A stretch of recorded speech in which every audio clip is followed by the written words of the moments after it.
हमें कुछ दिनों बाद ह्यूगो मेनार दिखा जाता है, हमारी हीरोइन के फादर का घर। तो वहां पे हमारी हीरोइन की मदर कहती है, अरासीला अब तुम्हारी एक नई फैमिली बन गई है, तो क्या इतने दिन अचानक से हमारे घर आना ठीक रहेगा? कहीं तुम्हारी और सर डैमन की लड़ाई तो नहीं हो गई? तो अरासीला बिस्किट खाते हुए कहती है, बिल्कुल भी नहीं, हम लोग तो बस बहुत ज्यादा बिजी हैं। तो उसकी मदर कहती है, बिल्कुल एक जैसे हो तुम लोग। तो उसका फादर कहता है, फिक्र मत करो, अच्छी बात है ना, दोनों एक जैसे ही हैं। इसका मतलब है कि हमारी प्यारी बेटी तकरीबन हर हफ्ते हमसे मिलने के लिए आ सकती है। तो उसकी मदर कहती है, फिर भी मुझे फिक्र हो रही है ना डियर। मैंने तो रसीला को पहले भी कई दफा कहा है कि सर डैमन के मीनार में यहाँ से मेड्स ले जाए, लेकिन ये इंसिस्ट करती रहती है कि ये सिर्फ ऑड्री को लेकर जाएगी। तो हमारी हीरोइन कुकीज खाते हुए कहती है, इट्स फाइन मदर, वैसे भी हेडमेड ने मेरे लिए नई मेड्स अपॉइंट कर दी हैं। तो उसकी मदर कहती है, अरासीला मेरे कहने का मतलब है कि तुम उस घर की नई लेडी हो, तो जितने लोग तुम्हारी साइड पे होंगे ना उतने ही अच्छा है। तो हमारी रसीला वो तो कुकीज एंजॉय करते हुए कहती है, कितनी टेस्टी है। वो कहती है, ठीक है, जैसे डोमेस्टिक लाइफ के मैं यूज टू हो जाऊंगी ना, मैं नई मेड्स ले जाऊंगी।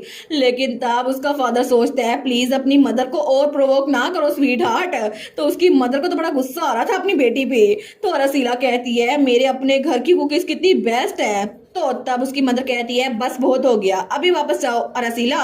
और रसीला कहती है, क्या आप मुझे मेरे घर से निकाल रही हैं? तो उसकी मॉम कहती है, नहीं स्वीटी, मैं समझ सकती हूँ कि तुम और तुम्हारा हस्बैंड दोनों बहुत ज्यादा बिजी हैं, लेकिन फिर भी तुम हर वीकेंड पे जब तुम्हें छुट्टी होती है तुम घर नहीं आ सकती। और वैसे भी मैं जानती हूँ कि तुम्हारा शादी करने का तरीका थोड़ा अनोखा सा था, लेकिन लोगों को ये बहुत ज्यादा अजीब लगेगा कि न्यूली वेड कपल अपना ज्यादातर टाइम अकेले गुजारते हैं अलग अलग, तो इससे तो स्कैंडल बन जाएगा। हमारी ओर सोचती है, मुझे रूमर से फर्क नहीं पड़ता, लेकिन उसकी मदर कहती है, आज जल्दी घर जाओ और अपने हस्बैंड के साथ डिनर करना, मे भी तुम उसके साथ बात भी कर सको। वो कहती है, जी मदर। और तब शाम के वक्त हमारी हीरोइन डैमन मीनार में आ गई थी। वो सोचती है, मैं तो अपने घर ज्यादा देर तक रुकना चाहती थी, लेकिन तभी वहां पर कोई खड़ा था। वो कहता है, डियर, तो वो था हमारा हीरो। तो हमारी हीरोइन कहती है, डैमियन तुम जल्दी आ गए। वो कहता है, मुझे तुमसे कुछ डिस्कस करना है, चलो हम लोग बेड चैम्बर की तरफ चलते हैं। तो हमारी हीरोइन कहती है, क्या इसे मुझसे कुछ डिस्कस करना है? वो तो गंदा सा मुंह बना लेती है, लेकिन ऑड्री दिल में सोचती है, वाओ ये इनसे कितना प्यार करते हैं। लेकिन तभी उसके करीब होता है और उसके कान में कहता है, हमें अभी हिज मैजेस्टी की तरफ से लेटर मिला था, और अभी बाकी की बातें मैं तुम्हें तब बताऊंगा जब हम अकेले होंगे, अगर तुम समझ सकती हो तो वो भी हाँ में सर हिलाती है। वो कहती है, ठीक है। और थोड़ी देर बाद वो लोग अपने कमरे में थे, लेकिन तब हमारे हीरो ने उसके सामने वो डॉक्यूमेंट रखा था। तो हमारी हीरो उसको पढ़ते हुए कहती है, क्या तुम मुझे बता रहे हो कि एम्परर ने ड्यूकल इनहेरिटेंस को एक्नॉलेज करने से मना कर दिया है? तो हमारा हीरो तो बड़ा सताया हुआ था। वो कहता है, बिल्कुल, ऐसा लगता है उन्होंने एक और कंडीशन रख दी है। उनके हिसाब से ले ड्यूक की विल जिसको मिल जाएगी ना, सिर्फ वही उनको सक्सीड कर सकता है। हमारे उन कहती है, बस यही, मुझे लगा था बड़ा सीरियस मसला है, बस उस विल को लो और एम्परर के हवाले कर दो। तो हमारा डेमन कहता है, ये इतना भी सिंपल नहीं है जितना दिखता है। मेरे ग्रैंडफादर की व्हील सिर्फ वर्बली चलती आ गया है, किसी ने भी उस व्हील को खुद से पढ़ा नहीं है, लेकिन उसकी फिजिकल फॉर्म वो कहीं भी मिल नहीं रही। तो हमारी हीरोइन कहती है, तुम्हारा कहने का मतलब है कि हिज मैजेस्टी ने जानबूझ के ये कंडीशन ऐड की है? वो कहता है, ये पॉसिबल हो सकता है, हिज मैजेस्टी मेरे ग्रैंडफादर के बहुत अच्छे दोस्त थे, लेकिन शायद इसी वजह से, क्योंकि मेरे फादर का कोई भाई नहीं था, इसी वजह से उनको ड्यूकडम मिल गई। लेकिन अब तो मुझे ये विल पूरी करनी पड़ेगी और मेरे पास वो विल है भी नहीं। तो हमारी रसीला कहती है, अगर ऐसे ही चलता रहा ना तो अगले 10 सालों तक हमारा डाइवोर्स नहीं हो सकेगा। वो कहता है, मुझे माफ कर दो। हमारी उन कहती है, ये बहुत ज्यादा फ्रस्ट्रेटिंग है, लेकिन सबसे पहले हमें सोल्यूशन ढूंढना पड़ेगा। एम्परर ऐसे ही बिना किसी वजह के ऐसा कोई टास्क असाइन नहीं करेगा, है ना? वो कहता है, मैं समझ सकता हूँ, हमें कोई ना कोई चीज ढूंढनी पड़ेगी। हिज मैजेस्टी एम्परर को तो हमेशा एक ही चीज चाहिए। तो तब वो सोचता है, रूलर ऑफ दी सेट्रोन एम्पायर, वो है एम्परर, जो कि अपने भाइयों को जान से मारने के बाद थ्रोन पे बैठा था, और वो तो किसी को भी छोड़ता नहीं है। वो कोल्ड ब्लडेड एम्परर है, जो कि जो चीज चाहता है उसको वो मिल जाती है, और स्पेशली उसे चाहिए पावर, और पावर के अलावा वो किसी चीज पे राजी नहीं होता। तो हमारी हीरोइन कहती है, मुझे लगता है ड्यूक वेंडमीर को भी ऐसा लेटर मिला होगा। तो हमारा हीरो कहता है, मेरी फैमिली सच में सबसे पहले वही विल डिस्कस कर रही होगी कि कहाँ पे ढूंढे। लेकिन हमारे पास एक एडवांटेज है, हमने विल को पूरा तो कर दिया है, बस उस विल को ढूंढना बाकी है। हमारून कहती है इसका मतलब है कि उनके प्लान्स, अगर उन्होंने हमसे पहले विल को ढूंढ लिया और हमसे छुपा लिया तो फिर हमारे लिए मसला होगा। तो डेमन कहता है फिक्र ना करो, मैंने पहले ही अपने लोगों को उन पे नजर रखने के लिए रख दी है, और वैसे भी मैं मेक श्योर करूंगा कि मेरे फादर कभी भी वो विल हमसे चुरा ना पाए। लेकिन इस बात को दिमाग में रखना कि ये इश्यू चीजों को और हेक्टिक बना देगा। वो कहती है मैं समझ सकती हूँ, अगर कुछ भी हो तो मुझे बता देना। तो हमारा डेमन कहता है ठीक है, मैं आपको रेगुलर बेसिस पे अपडेट करता रहूंगा। लेकिन तब वो कमरे से जा रहा था तो हमारी हीरोइन सोचती है चीजें तो बहुत ज्यादा कॉम्प्लिकेटेड हो गई हैं, फिर भी मैं कुछ हेल्प तो कर नहीं सकती क्योंकि वो विल मैं तो ढूंढ नहीं सकती, और इसी वजह से मेरे पास कोई चॉइस नहीं बची, मुझे बस अपनी खुद की स्किल्स को यूज करना है। वर्ल्ड ऑफ मैजिक में मैं बस वही करूंगी। और तब इस लेटर की वजह से जो सक्सेशन रूल चेंज हुआ था ना, हमारी अरासीला और डैमियन दोनों डची के वारिस बनने के लिए बिल्कुल डिटरमाइन थे, और दूसरी तरफ ड्यूक और डचिस इस बात के लिए डिटरमाइन थे कि डैमियन को वो विल कभी ना मिले, और हर एक का अपना अपना ख्याल था। लेकिन तभी वहाँ वेयर हाउस के पीछे वही मेड छुपी हुई थी रोजलिन। वो सोचती है लगता है मेरी असाइनमेंट स्टार्ट करने का टाइम आ गया है, मुझे लेडी अरासीला को इस मीनार के बाकी लोगों से अलग करना पड़ेगा, सर डैमियन को सेड्यूस करना होगा और उनके रिलेशनशिप को डाइवोर्स तक ले जाने में हेल्प करनी पड़ेगी। वो सोचती है मुझे बस यही करना है, इसकी वजह से मुझे बड़ा हैंडसम रिवॉर्ड मिलेगा। तो तभी वहाँ पर कोई मेड आती है, वो कहती है रोजलिन तुम यहाँ पर हो, चलो जाके लॉन्ड्री करते हैं। तो तब वो उसकी तरफ हटते हुए कहती है ठीक है मैं तुम्हारी तरफ आती हूँ, और तब उसके साथ कपड़ों को लेके जा रही थी। तो दूसरी मेड कहती है आज मौसम बहुत अच्छा है ना, आई बेट के लॉन्ड्री जल्दी सूख जाएगी। वो कहती है बिल्कुल बिल्कुल। तो वहां पे एक और मेड भी खड़ी थी, वो कहती है रोजलिन तुम कहाँ पर थी? तो रोजलिन कहती है सॉरी मैं एक और काम कर रही थी इसी वजह से। तो वो दोनों मेड्स हंसने लग जाती हैं। तो तब वो मेड सोचती है ये लड़कियां, ये दोनों मेड्स, ये तो रूमर्स फैलाने में बहुत ज्यादा तेज है, दूसरे लफ्जों में कहें तो मैं इनको इस्तेमाल कर सकती हूँ। तो तब वो पहले वाली मेड कहती है पिछली बार तुमने डाइनिंग हॉल को साफ करने में मेरी हेल्प की थी। रोजलिन कहती है कोई बात नहीं मैं हेल्प कर सकती हूँ। तो दूसरी मेड कहती है तुम तो बहुत ज्यादा काइंड हो रोजलिन, हमारे पिछले मास्टर वो तो हमें बहुत ज्यादा टॉर्मेंट किया करते थे, इसी वजह से हम लोग यहाँ पर आए हैं। वो कहती है बिल्कुल ये तो अच्छी बात है, लेकिन तब उन्होंने वो कपड़े डाल दिए थे। तो तब वो पहले वाली मेड कहती है तुम्हें लगता कि इस बार हमारी मास्टर बहुत ज्यादा अच्छी हैं? तो दूसरी मेड भी कहती है बिल्कुल फिक्र मत करो रोजलिन, मैडम तो बहुत ज्यादा अच्छी हैं, वो तो हमें कभी बातें नहीं सुनाती। तो वो लड़कियां तो बड़ी खुश थी। वो कहती है बाकी नोबल वुमन की तरह नहीं है जो छोटी छोटी डिटेल पे भी नखरे दिखाती हैं। तो रोजलिन कहती है ये बात तो सच है, फिर भी। वो लड़कियां कहती है क्या फिर भी? वो कहती है फिक्र ना करो मैं तो बस ऐसे ही कह रही थी। तो वो मेड कहती है क्या बात है रोजलिन हमें बताओ ना, वैसे भी हम किसी को नहीं बताएंगे। रोजलिन कहती है ये अच्छी बात है कि मैडम हमारी बातों में गलतियां नहीं निकालती, लेकिन जरा इस बारे में सोचो क्या उन्होंने इस मीनार में किसी भी काम को गौर से देखा है? तो वो कहती है नहीं, मैंने तो उनको इस घर में भी कभी कभार ही देखा है, वो तो ज्यादातर अपने काम पे जाती हैं। तो तब रोजलिन कहती है इसी वजह से मुझे थोड़ी सी एंजाइटी हो रही है, अगर उन्होंने सच में हमसे और मीनार से दूरी बढ़ा ली और अगर वो सर डैमियन से दूर हो गई तो फिर। तो वो लड़कियां कहती है रोजलिन ये तुम बात तो ठीक कर रही हो, मैडम तो हमेशा वीकेंड पे अपने पेरेंट्स के घर रहती है और तकरीबन वो शाम के वक्त घर लौटती हैं, हमने इस बारे में कभी सवाल नहीं किया। तो रोजिन स्माइल करते हुए सोचती है बिल्कुल, मुझे बस इसी तरह अरासीला हीगो को इस मीनार के लोगों से दूर करना है। इसी तरह ये तो जितना मैंने सोचा था ना, ये तो उससे भी ज्यादा इजी निकला। और तब जब उसने ये रूमर्स फैलाना शुरू की थी ना, उसके कुछ दिनों बाद का सीन दिखाया जाता है। तो वहां पर सारे मेड्स और सर्वेंट्स बातें कर रहे थे, क्या तुमने सुना है अपेरेंटली मास्टर और मैडम तो दूर दूर रहते हैं। तो दूसरी भी कहती है पता नहीं क्या हो, मैंने तो कभी देखा ही नहीं उनको इकट्ठे एक साथ बातें करते हुए। तो दूसरी कहती है वो लोग तो कभी एक दूसरे से मिल भी जाएं तो बस एक दूसरे को ग्रीटिंग करते हैं। तो एक और मेड कहती है अगर उनका डाइवोर्स हो गया तो फिर। तो दूर से हमारी हीरोइन की मेड ऑड्री ये सारी बातें सुन रही थी। वो सोचती है आखिर ये लोग ऐसी बातें क्यों कर रही हैं। और थोड़ी देर बाद हमारी अरासीला वो डाइनिंग हॉल में बैठी खाना खा रही थी। तो वहां पर रोजलिन उसके लिए चाय लेकर आई थी। तो ऑड्री सोचती है जरूर मीनार में आजकल कुछ चल रहा है, आजकल तो मेड्स बड़ी बातें कर रही हैं, पता नहीं किस बारे में। लेकिन तभी रोजलिन वहां पर चाय लेके आते हुए कहती है मैं आपकी चाय यहाँ पर रख देती हूँ। हमारन कहती है थैंक यू। लेकिन तभी रोजलिन जानबूझ के वो चाय का कप वहां पर हमारी हीरोइन के ऊपर गिरा देती है। वो कहती है माय गुडनेस, आप ठीक तो है ना मैडम। तो तब वो चाय हमारी हीरोइन के यूनिफॉर्म पे गिर गई थी। तो तभी रोजलिन ड्रामा करते हुए कहती है मुझे माफ कर दे प्लीज, मुझे माफ कर दे। वो उसके सामने झुक जाती है। वो कहती है प्लीज मुझे माफ कर दे, ये सिर्फ एक गलती थी। मैं जानती हूँ कि मुझे पनिशमेंट मिलनी चाहिए, लेकिन प्लीज थोड़ा रहम दिखाए। तो बाकी मेड्स उसको हैरान होकर देखती हैं। तो ऑड्री सोचती है आखिर रोजलिन ऐसे बातें क्यों कर रही है, ये तो जानबूझ के मैडम को ऐसे शो करवा रही है जैसे वो बहुत सख्त दिल है। लेकिन ऑड्री सोचती है अब तो ये ऐसी अपॉलजी से अपसेट हो गई होगी ना, और बाकी सारी मेड्स भी मेरे साथ हमदर्दी कर रही हैं। लेकिन तभी हमारी रसीला उठती है। वो कहती है रोजलिन तुम। तो रोजलिन कहती है मुझे माफ कर दे मैडम। वो दिल में सोचती है बिल्कुल अब ये मुझे डांटेगी, बड़ी हार्शली डांटेगी, कितना अच्छा होगा ना। लेकिन तब हमारी हीरो उसके गंदे पैर रखती है। वो कहती है तुम्हारा हाथ जरूर स्लिप हो गया होगा ना, क्योंकि तुम मेरे प्रिटी फेस की तरफ देख रही थी। तो रोजलिन कहती है क्या, आई एम सॉरी। तो हमारे कहती है नर्वस होने की कोई जरूरत नहीं है, तुम जितना चाहो मुझे एडमायर कर सकती हो, मैं सच में बहुत ज्यादा ब्यूटीफुल हूँ ना। तो अगर तुम मेरी मेड हो तो मैं तुम्हें चार्ज नहीं करूंगी, आराम से देखो मुझे, वैसे भी यहाँ पर लाइमलाइट तो मुझ पे पड़ रही है।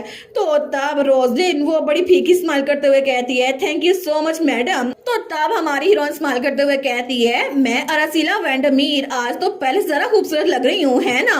तो रोजलिन सोचती है मैडम तो सच में मेरे लिए कोई मैच नहीं है। लेकिन दूसरी मेड आकर कहती है मैं आपके लिए हैंकरचीफ और टी ले आई हूँ। हमारी कहती है थैंक यू। तो वो जाते हुए सोचती है डैम इट, मुझे लगता है मुझे रूमर्स को ज्यादा फैलाना चाहिए। लेकिन तभी वहां पर ऑड्री रोजलिन को रोकती है। तो रोजलिन कहती है क्या हुआ। तो ऑड्री कहती है कि आजकल तुम ज्यादा गलतियां नहीं कर रही, मैं जानती हूँ कि तुम यहाँ पर नई नई हायर हुई हो, लेकिन तुमने कुछ ज्यादा गलतियां कर दी है। अपने आप को थोड़ा सेट रखो और मैडम को प्रॉपरली सर्व करो।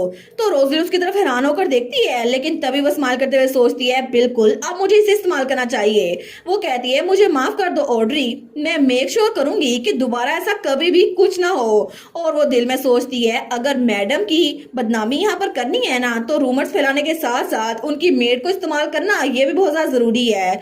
और तब हमें थोड़ी देर बाद मैजिक टावर दिखाया जाता है।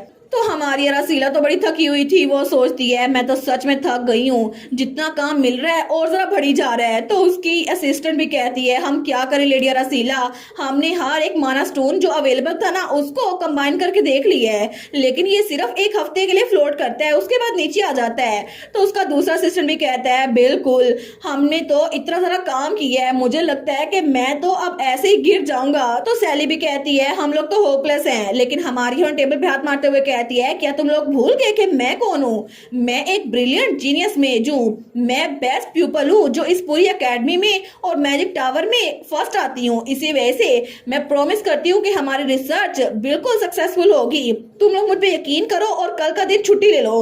वो लोग कहते हैं क्या सच में हम लोग कल का दिन छुट्टी ले सकते हैं, लेकिन हमारे पास पहले कम टाइम बचा है। दूसरा भी कहता है बिल्कुल हमें बहुत कुछ ऑर्गेनाइज करना है, अगर हमने छुट्टी ले ली तो फिर।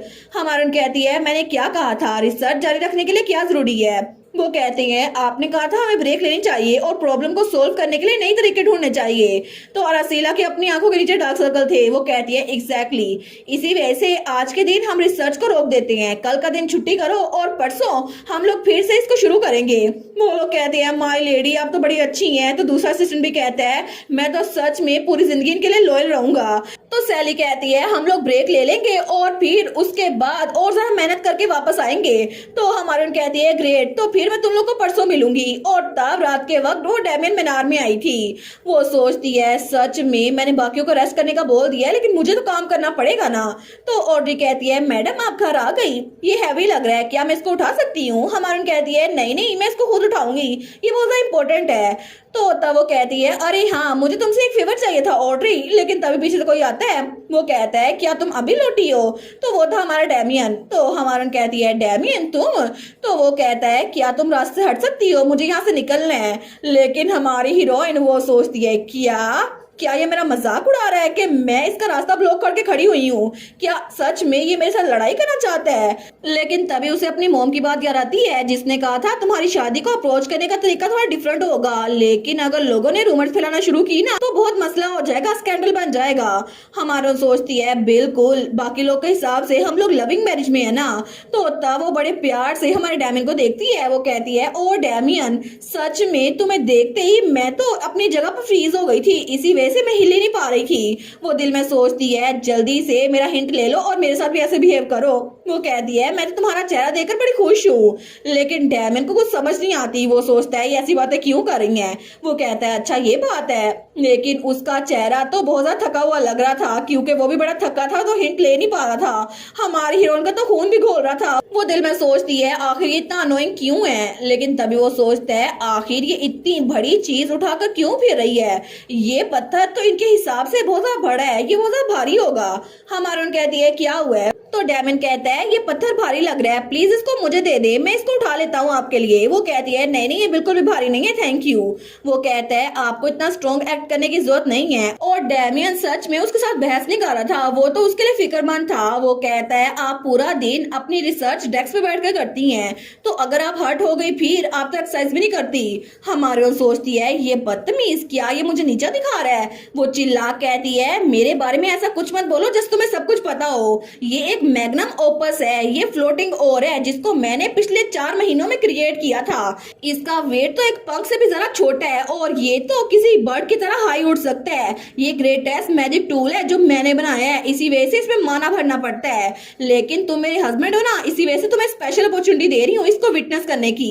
वो कहता है वेल अगर आप इंसिस्ट करें तो। हमारून कहती है फिर अपनी आंखें इसी पर रखना, ये उड़ने वाला है। और तभी वो अपना माना उस पत्थर के अंदर डालती है तो वो पत्थर जगमगाता है और हवा में उड़ा था। तो डैमन उसको देखकर बड़ा हैरान रह गया था। वो कहता है वाओ ये सच में उड़ रहा है। तो हमारी हीरोइन ने अपना सारा माना यूज कर लिया था। वो कहता है कितना फैसिनेटिंग है, इतना बड़ा पत्थर हवा में उड़ रहा है। हमारून कहती है क्या मैंने तुम्हें बताया नहीं था, ये मैग्नम ओपस है। लेकिन उसी वक्त उसका माना खत्म होने की वजह से उसे चक्कर आती है, वो नीचे गिरने लगती है। लेकिन डैमन उसको पकड़ लेता है। वो कहता है माय लेडी आप ठीक तो है ना। तो हमारी हीरोइन उसको तो बहुत ज्यादा थकावट हो गई थी, तो पीछे से उसकी मेट कहती है लेडी अरासीला। तो हमारा डैमन कहता है फिजिशियन को बुलाओ अभी के अभी। और तब उसने अरासीला को उठा लिया था। वो उसके लिए सच में बहुत ज्यादा फिक्रमंद था। लेकिन तब हमें डायरेक्ट अगली सुबह का सीन दिखा जाता है जहाँ पर हमारी हीरोइन तो कुकीज खा रही थी। वो कहती है मुझे तो गुड नाइट स्लीप के बाद बड़ा रिफ्रेश फील हो रहा है, मुझे माफ करना कल के लिए। तो डैमन बेचारा तो पूरी रात सोया नहीं था। डॉक्टर कहता है ऐसा लगता है कि मैडम माना एग्जॉशन की वजह से कोलैप्स हुई थी, लेकिन अब उन्होंने खाना खा लिया है, माना रिकवर हो गया है, तो वो बिल्कुल आराम से रह सकती हैं, प्लीज रेस्ट करें, अब मैं चलता हूँ। तो डैमन कहता है अगर कल तुमने शो ऑफ ना किया होता ना ये सब कुछ ना होता। हमारून कहती है मैंने सिर्फ इसीलिए किया था क्योंकि तुमने मुझे गुस्सा दिलाया था। वो कहता है हाँ हाँ बिल्कुल, लेकिन इसके बाद हम प्रॉपर खाना क्यों नहीं खा लेते, आपने तो बहुत सारा कुकीज खा ली हैं। तो मैं अभी जाकर शेफ से कहता हूँ कि आपके लिए कोई ऐसा खाना बनाए जिससे माना रिकवर हो जाए। वो कहती है मैं पहले उसको खा रही हूँ और वैसे भी बचपन से लेकर अब तक मैं ऑड्री की बनी हुई फ्रेशली बेक कुकीज खाती हूँ, तो इससे माना रिकवर हो जाता है। तो डैमन कहता है क्या सच में कुकीज खाने से माना रिकवर हो जाता है। वो कहती है सबके लिए डिफरेंट होता है, लेकिन ये सबके मेंटल फोर्टिट्यूड की बात होती है। असल में माना ये एक ऐसी फोर्स है जो नेचर के अंदर बहती है और एटमॉस्फेयर में भी। ये तो स्मॉल यूनिट्स में बहती है, लेकिन लोगों के लिए इसको डिटेक्ट करना मुश्किल होता है। लेकिन वो लोग जो इसको रिकॉग्नाइज करते हैं और इसको ऑब्जर्व कर लेते हैं उनको मेजिस कहते हैं। वो कहती है क्या ओरा भी ऐसा होता है, क्योंकि तुम तो ओरा यूज करते हो ना, क्या वो भी खाना खाने से ठीक हो जाता है। तो हमारा हीरो कहता है ओरा भी बिल्कुल उसके जैसा ही है माना की तरह, लेकिन खाना खाने से बॉडी वो तो रिकवर हो जाती है, फिर भी ओरा वो तो बॉडी के अंदर बहता है। और ओरा एक इंटरनल लाइफ फोर्स है जो इंसान की बॉडी खुद से डिस्कवर करती है। ये एक ऐसी फोर्स है जो कि ट्रेनिंग के साथ ही अनलीश की जा सकती है। और जो लोग बहुत ज्यादा स्ट्रॉन्ग होते हैं ना, अपनी बॉडी को ट्रेन करते हैं, सिर्फ वही ओरा मास्टर बन सकते हैं। वो कहता है ओरा तो अपनी बॉडी के अंदर बार बार कोलाइड होता रहता है, इसकी वजह से बड़ी पावरफुल फोर्स बनती है। और मैंने सुना था कि फूड इसको इंक्रीज तो कर सकती है, लेकिन बॉडी को बिल्ड करना ज्यादा जरूरी है। हमारन कहती है एक मिनट, क्या तुमने जो कहा उसको रिपीट कर सकते हो। वो कहता है मैंने कहा कि ओरा अपनी बॉडी के अंदर बार बार कोलाइड होता रहता है, जिसकी वजह से पावरफुल फोर्स बनती है। तो उसकी बात सुनते ही हमारी हीरोइन उसके कान खुल गए थे। वो कहती है आखिर मैंने इस बारे में पहले क्यों नहीं सोचा। तो तब वो उछलती है, वो कहती है सच में आखिर मुझे पता क्यों नहीं चला, फ्लोटिंग ओवर के लिए ये बेस्ट ऑप्शन है, मुझे इसको इस्तेमाल करना चाहिए ना, मैंने इसके बारे में पहले क्यों नहीं सोचा, अगर मैं इस पे रिसर्च करूं तो फिर जरा अच्छा हो जाएगा।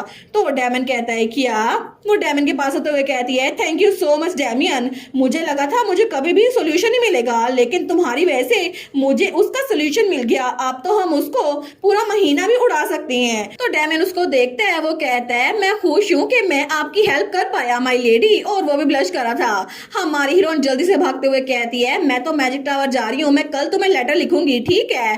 तो वो उसको जाते हुए देखता है, वो सोचता है सच में ये तो सच में बहुत ज्यादा अनोखी है ना। तो हमारी हीरोइन तेज से वहां से भाग रही थी, लेकिन हमारा हीरो उसको पता भी नहीं था, और वो हमारी हीरोइन को बड़े प्यार से देख रहा था। और इसी के साथ ये वाला पार्ट यहीं पर ख़त्म। तो आप लोग बताइएगा आप लोग को ये पार्ट कैसा लगा, और वीडियो को लाइक और चैनल को सब्सक्राइब लाजमी कीजिएगा। बाकी वीडियोस का लिंक भी स्क्रीन पर नज़र आ रहा होगा, तो काइंडली उनको भी चेकआउट कर ले। और thank you so much for watching my videos. Stay safe, bye bye.